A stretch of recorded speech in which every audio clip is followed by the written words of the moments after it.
મેળામાં આવજો. ધણીને પહેલ વાર કો વિચાર આવ્યો. વિચાર ગરમ અંગારો હતો. ગરમીથી અંધારું ઓગળ્યું. અંગારના તણખા અંધારામાં વહી ચાલ્યા. તગ તગારાની ગોળ કમાન થઈ એમ આકાશ થયું. અંધારું અડધું વધેલું હતું, એમાંથી રાત થઈ. રાત બોલી, મને શીત ઘડી. ધણીએ બીજ વારકો વિચાર કર્યો. એમાંથી પંખી થયા. પંખી નકરું અજવાળું, અહીં ઉડે તહીં ઉડે, ચક ચક ચક ચક. આખી કમાન ભરાઈ ગઈ. પંખી રમી રમીને થાક્યા.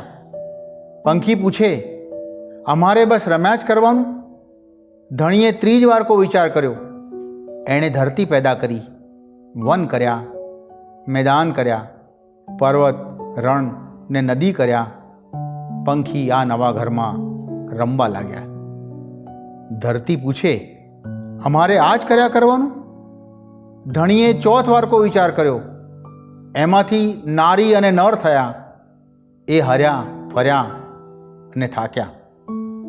નર નારીએ પૂછ્યું, બસ આટલું જ અમારે? ધણીએ પાંચમા વારકો વિચાર કર્યો. એણે ચીકટ પેદા કર્યું, માણસ જાત કરી, વાણી આપી, વ્યવહાર આપ્યો. માણસે વાણી અને વ્યવહાર વાપર્યા. ધણીએ પૂછ્યું, માણસ, તારે બસ આટલું જ? માણસે કહ્યું, રંગ કરીશું, ખાશું પીશું, ગાશું નાચશું. ધણી કહે, મને એમાં બોલાવશો? માણસ કહે, મેળામાં આવજો.